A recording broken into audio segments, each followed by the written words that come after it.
Shocking revelation. We were trapped in an abandoned suburb. This may sound utterly ludicrous, but I am exhausted from bearing this secret alone. I was a witness, perhaps even an accomplice, to an act of homicide, and a scant few are privy to the true events of that night.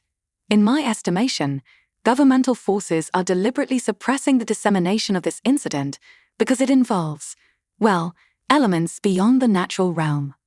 Indeed, it intertwines with the supernatural so conspicuously that it could incite widespread panic, necessitating the concealment of critical details and resulting in negligible media coverage. Frankly, I've harbored fears that if I were to speak out, I might inexplicably vanish, if you catch my meaning. But I am wary of this silence. It's a colossal weight upon my soul. I no longer care if I appear deranged. This ordeal has devastated my existence. I flinch at my own shadow. Every creak of an antiquated structure unnerves me, and I've developed severe panic disorders and post-traumatic stress. Perhaps articulating this narrative will grant me some semblance of closure. Settle in comfortably, perhaps procure refreshment, for what I am about to recount is rather labyrinthine. My name is Grace. I have traversed 3 decades of life, yet these events unfolded when I was but 16. My comrades and I had been orchestrating an exploration of an abandoned, ostensibly haunted domicile for approximately a week. It was October, and we were imbued with festive zeal. All Hallows' Eve fortuitously fell on a Saturday, and with prior engagements for a Halloween gathering the subsequent Sunday, we elected that day for our spectral expedition to the infamous Iron Ripper house. I realize, it scarcely sounds like a prudent endeavor, does it? Truth be told, I would have abstained entirely had it not been for the insistent persuasion of my best friend, Yasmin. You see, I was the archetypal bookish girl, mousy brown hair, oversized spectacles, a late bloomer, perpetually engrossed in literature, and often labeled the teacher's pet. Daring was not a trait I embodied. Upon relocating to town, I found myself bereft of companionship until Yasmin spontaneously joined me at lunch one day. She possessed a warm caramel complexion and luxuriant, curly dark brown hair. I recall her calling me pretty, suggesting I resembled those cinematic characters who shed their glasses to reveal a hidden allure, despite being equally attractive beforehand. Flustered and unaccustomed to such compliments, I murmured my gratitude. She maintained a lively monologue, undeterred by my terse replies, effortlessly sustaining the conversation. Thus, our friendship was forged. She effectively adopted me and included me in her social sphere. Those who didn't favor me were compelled to tolerate me in her presence, and I received numerous invitations to social events. Yasmin, despite her exterior as the quintessential popular cheerleader admired by many, was fervently passionate about the paranormal. She operated a vlog discussing ghostly lore, folklore, and endeavored to commune with spirits via a Ouija board on her bedroom floor. Her parents remained oblivious, and she generally kept this facet concealed from our peers. However, a week prior to the incident, she lamented that her viewers were pressuring her for more perilous content. They desired that she explore forsaken and haunted locales like other content creators. Though her subscriber count was modest, they were vociferous and demanding, threatening to desert her channel if she didn't heed their suggestions. She had captivated them with her vivacity and now felt compelled to escalate the intrigue. She confided this plan to a select few besides me: John, Zach, Bryce, and Vanessa. Bryce, her boyfriend, was on the football team alongside John. They were inseparable and epitomized the popular, athletic, and charismatic archetype. Vanessa was a relatively new acquaintance, somewhat overwhelming, not universally liked, but Yasmin had embraced her as she did me. Zach was considered a social outlier. Many believed John befriended him out of pity, given the skepticism that John, the esteemed quarterback, shared an interest in Dungeons and Dragons with him. Yasmin unveiled her scheme during an afternoon at her residence post-school, while we lounged on her sofa, watching a film in the absence of her parents. So, you're aware of that house where those children met their tragic ends some years ago? Yasmin inquired with a mischievous grin. Oh, heavens, I groaned. You mean that eerie abode where those kids were discovered with their eyes mutilated? That house? John asked incredulously. John was tall, with a deep mahogany complexion and close-cropped black hair, often donning his vivid red varsity jacket. Precisely, Vanessa interjected with unsettling enthusiasm. Count me in. She was an avid enthusiast of true crime, perhaps excessively so in my view. She seemed to revel in serial killer cases, as others might discuss celebrity gossip. Pale from heavy foundation, with blonde hair tipped in black dye, and eyes perpetually ringed with mascara, she was a striking presence. Well, exclude me, Bryce declared through a mouthful of popcorn, his hand greedily delving into our shared bowl. With sandy blonde hair, azure eyes, and a penchant for hoodies, even in summer, he was unperturbed. Darling, Yasmin pouted, entwining her arms around him, would you really let me venture into some abandoned house alone, without a strong protector? Yas, why on earth would you want to go there? I queried, massaging my temples in exasperation. I've explained. She rolled her eyes. Ghost hunting in ominous, deserted places is the current rage in paranormal vlogging. You have a ghost hunting vlog? Zach, who had been silently occupying an armchair in the corner, suddenly spoke. Pale and slender, with disheveled black hair and thin-framed glasses, he habitually wore band t-shirts and skinny jeans, rarely engaging outside his circle of gaming enthusiasts. I do now. She beamed at him. Come on, it'll be exhilarating.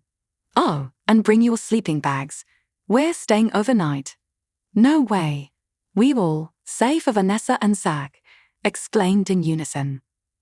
Seriously, what's the worst that could transpire? Casper materializes and says boo. There's 6 of us. It won't be daunting with such a group. I'm in, Vanessa affirmed. But what shall we tell our parents? Tell them you're all at my place, Zach suggested with a sly smirk. My dad works the night shift, and my brother will cover for us if anyone calls. No complications. Don't disclose our true destination to anyone. Yasmin admonished sharply. Not a single soul. I don't want this circulating at school. My mother would be livid if she discovered this. Zach raised his hands defensively. I'll tell my brother we're attending a party. Relax. Wait, you're genuinely proceeding with this? Bryce asked, finally diverting his attention from the screen. Absolutely. I aim to capture some authentic paranormal activity, Yasmin affirmed with steely resolve. You're out of your mind, John chuckled incredulously. If you're frightened, just admit it, Yasmin taunted, arching an eyebrow. John and Bryce exchanged vexed glances. We're not scared, John retorted indignantly. It's simply juvenile, Bryce muttered unconvincingly. Are you two going to let Zach demonstrate more courage than you? Yasmin goaded. They glanced at Zach, who shifted uncomfortably, then back at Yasmin. Fine, Bryce relented, shoulders sagging. Whatever, John shrugged. But if I perish, I'm haunting you. I don't think venturing into a crime scene where people were murdered is wise, I interjected timidly. Please? Yasmin clasped my hands, her eyes widening imploringly, her lower lip jutting out. Despite myself, a smile crept onto my face. Come on, Grace, prove you're not the square they think you are, Vanessa needled with a sly grin. All right, I snapped, casting a glare at Vanessa, detesting the implication. But never again. Yasmin squealed with delight, embracing me. The warmth of inclusion overshadowed my apprehension, and at the time, it seemed worth the risk.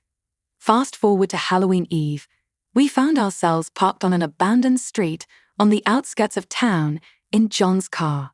The location was an unfinished suburb, with the house at the cul-de-sac's terminus, flanked by 2 other completed homes amidst half-constructed structures. The precise address of the Eye Ripper house was 52 Magnolia Way. Nature was reclaiming the neglected land. Tall, withered grasses swayed in the autumn breeze, and trees encroached ominously. We were the sole signs of life, 6 teenagers alighting from a vehicle, gazing upon a 2-story edifice with darkened windows resembling vacant eyes. The nocturnal sky was a deep indigo, studded with stars and illuminated by a full moon. Civilization was but a distant memory. So, this is it, I murmured, a chill coursing through me as I contemplated the horrors that transpired here. Remnants of old memorials littered the street, wilted flowers and weathered teddy bears scattered by the wind and cloaked in leaves. Indeed, this is it. Yasmin nodded as she and Bryce retrieved a duffel bag containing our ghost hunting apparatus, a notepad and pen, an infrared camera, an audio recorder, walkie-talkies for each of us, headphones for audio analysis, robust flashlights, and, notably, a Ouija board. It's quite brisk, Vanessa remarked, rubbing her arms. Her gothic ensemble, a mini-skirt, halter top, and fishnet stockings, offered little warmth against the chill. Here, Bryce offered his hoodie, which she accepted with a sly smile. Yasmin, unfazed, began filming. All right, let's do an intro. Here we are at the haunted abode, where the Eye Ripper claimed 4 young lives years ago. It's said that apparitions are visible in the windows and cries echo at night. She panned the camera across the property. My team and I will spend the night here, seeking evidence of the paranormal. Turning the camera towards us, she prompted, "Introduce yourselves. You first, bestie." "Hello, Yaz's followers. I'm Grace." I waved hesitantly, grateful when she shifted the lens to Bryce. "I'm Tristan," he quipped. "You needn't fabricate a name, you dolt," Yasmin chided. "Next." "I'm Vanessa, but my friends call me V." She flashed a peace sign. "I'm Zach, and no one calls her that." Zach chuckled as Vanessa playfully shoved him. "I'm John, and let me tell you, peer pressure is a formidable force," he grinned. "Who wishes to be the cameraman?" Yasmin inquired. "I need to be front and center as the host." "Me," Vanessa volunteered, seizing the camera and making exaggerated faces at the lens. "All right, but maintain professionalism," Yasmin admonished. "Who wants the audio recorder and the notepad?" "I'll handle this." Bryce grabbed the notepad and pen. Less effort. "I suppose I'll manage the audio recorder," Zach offered. "Perhaps we'll capture a spectral beatboxer," he snorted at his own jest. "Here are the walkie-talkies." Yasmin distributed them. "Why do we need these?" I asked. "We have our phones." "Walkies are more official and add to the ambience," she shrugged. "In other words, you saw it on TV and wanted to replicate it," John teased. "We're not planning to separate, are we?" Zach questioned uneasily. "We might diverge while exploring, unless you plan to cling to me like infants," Yasmin retorted. "Just take the walkie, okay? Now, grab your sleeping bags." Like chastised children, we complied, retrieving our gear. Yasmin led the way into the house, Vanessa close behind with the camera. "Oh, it's unlocked," Yasmin noted, pushing the door open. "Fortuitous for us." "Those ghost kids must be eager for company," Vanessa added gleefully. We cautiously entered, the house's interior preserved yet cloaked in decay. The front door opened to a hallway, with a living room to the left and a kitchen to the right. Stairs ascended at the hall's end, near a utility room, and a back door leading outside. We followed Yasmin into the living room, dispersing slowly as Vanessa spun to capture our surroundings. The scurrying of mice and the darting of cockroaches accompanied our footsteps. "Remarkable, it's as if time stood still," Yasmin mused. "Aside from the pervasive dust, let's see what else lies within." We documented the kitchen and ground floor before ascending. The stairs creaked underfoot, leading to a landing connected to a hallway housing a bathroom, closet, and 3 rooms. Yasmin opened each door, allowing Vanessa to film. The rooms were ordinary yet suffused with a stagnant air. We paused our exploration in the master bedroom. We didn't even need our sleeping bags.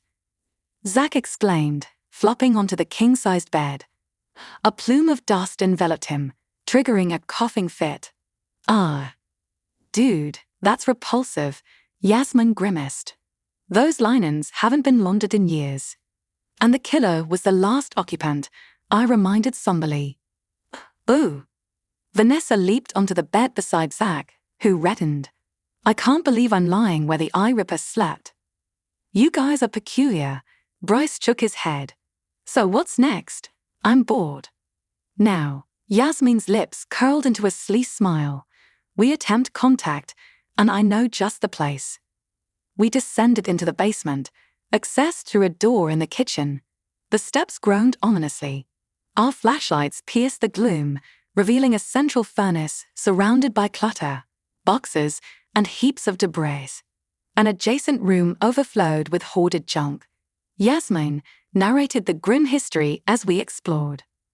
"This is the basement where Millie Jenkins, Peter Bushard, Sarah Miller, and William Crawford were tormented and ultimately slain by Hank Stone, known as the Eye Ripper," she intoned.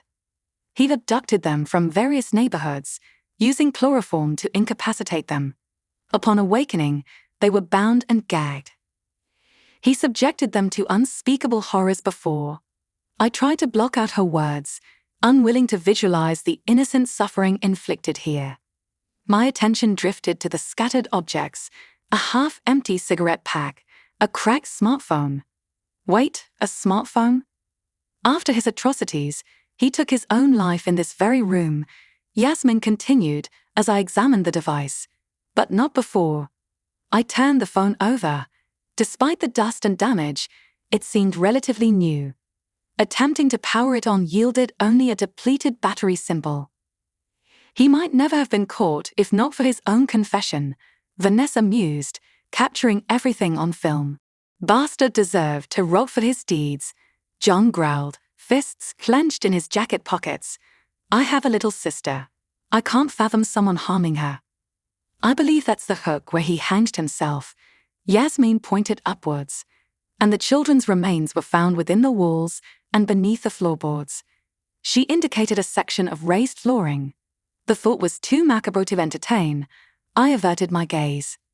"You must have researched this extensively," Vanessa noted. "Naturally," Yasmin replied. "Due diligence is essential before a ghost hunt." "I've delved into this case more than any of you," Vanessa asserted, a hint of competitiveness in her tone. "Hey guys, look at this," I called, holding up the phone. "Didn't this occur in the 90s? Before touchscreens? Why is there a modern phone here?" Vanessa approached with the camera. "Intriguing." "Clearly, others have ventured here," John remarked. "We're not pioneers. The screen functions, it's merely depleted. Why leave it behind?" I pondered, picking up the cigarette pack. "And who abandons half a pack?" Hand was over. Bryce seized the cigarettes, lighting one. I resisted rolling my eyes. Yasmin had picked up the habit from him. "Guys, let's set up the Ouija," Yasmin redirected. We sat cross-legged around the board, candles flickering at each corner. Vanessa positioned the camera to record us. Our hands rested atop the planchette. "All right," Yasmin began. "Can the spirits of Sarah Miller, Peter Bushard, William Crawford, and Millie Jenkins hear us?" We waited in tense silence. John and Bryce appeared disinterested. Vanessa and Zach were engrossed. I was skeptical, not a believer in the supernatural. "Is anyone there?" Yasmin pressed impatiently. "Give us a sign." Suddenly, the candles extinguished simultaneously. We jolted but maintained contact with the planchette. Thankfully, our flashlights provided some illumination. "Must have been a draft," Bryce rationalized. "In the basement," Vanessa whispered. "They went out simultaneously," Zach noted, unsettled. "You're easily amused," Bryce scoffed, earning a sharp elbow from John. "Oh my goodness, I captured that," Yasmin exclaimed. "We captured it," Vanessa corrected. "Ask another question."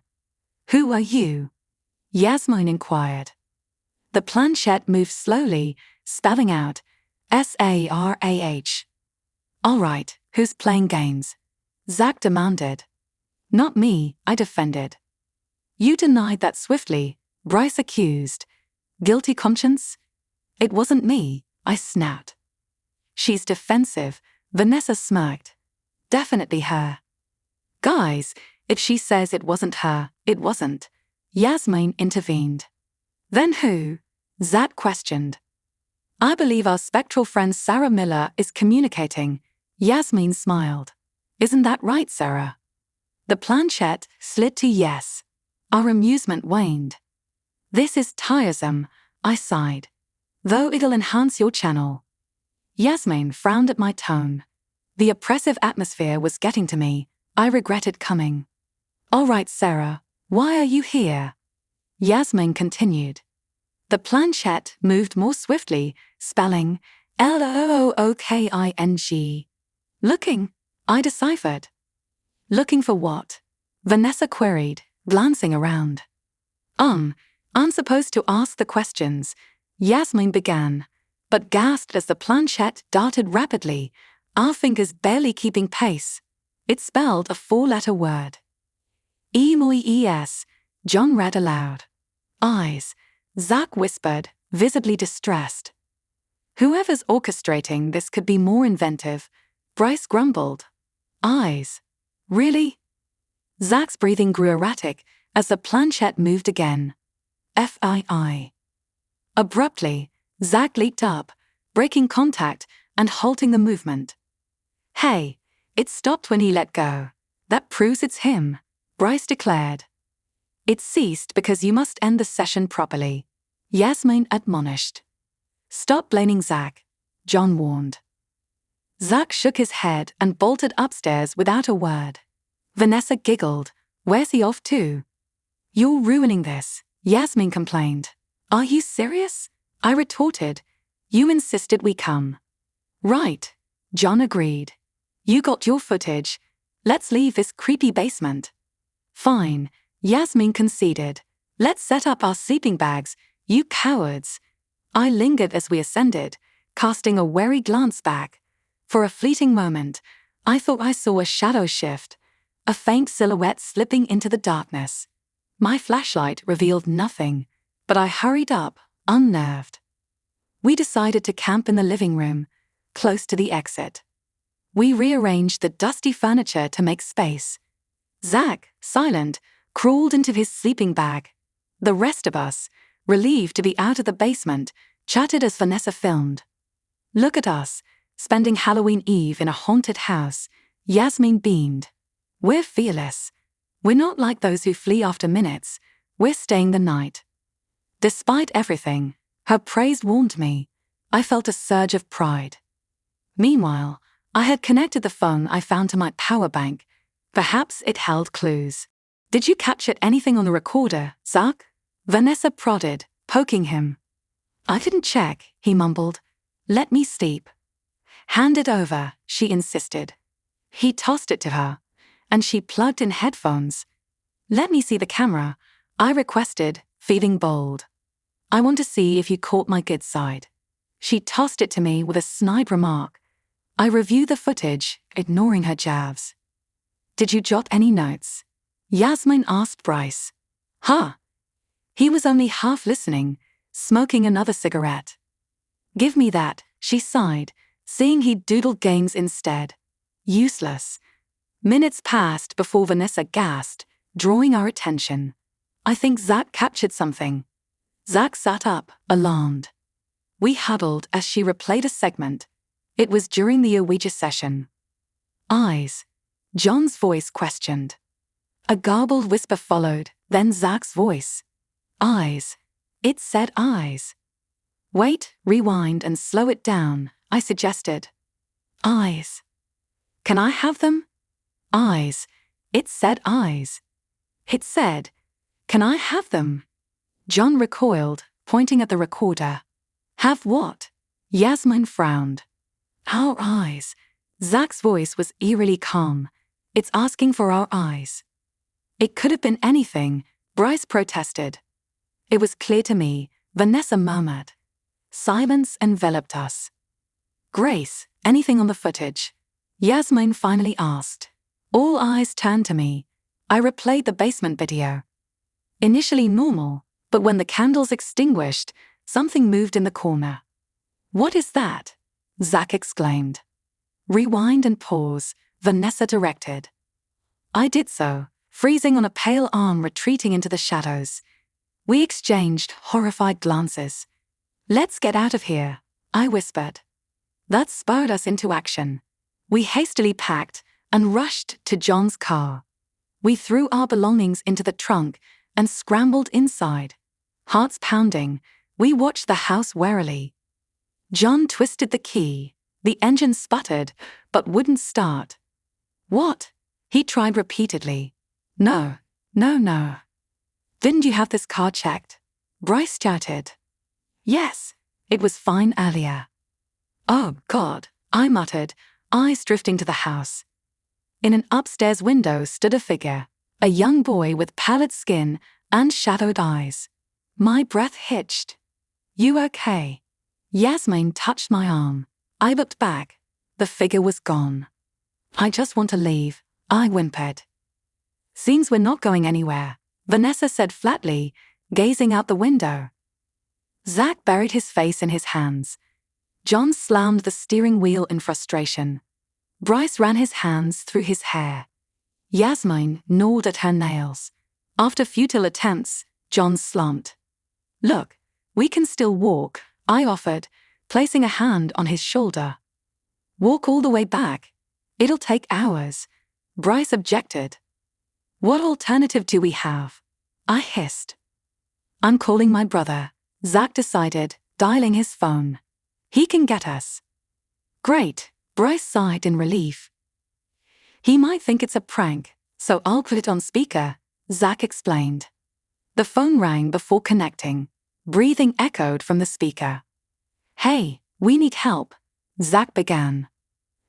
The bad man stole our eyes, a child's eerie voice whispered. We can't leave. Help us. Zach dropped the phone, hyperventilating. Your brother's joking. Tell him to come, Vanessa urged. Zach shook his head, panic overtaking him. What was that? Bryce murmured. Zach, calm down. Yasmin tried to soothe him. I'm calling my mom, I declared, dialing her number and putting it on speaker. She'll be mad, but she'll come. It rang before my mother's familiar voice answered. Hello. Mom, please pick us up at 52 Magnolia Way, the abandoned house, I pleaded. I'm on my way, she replied urgently.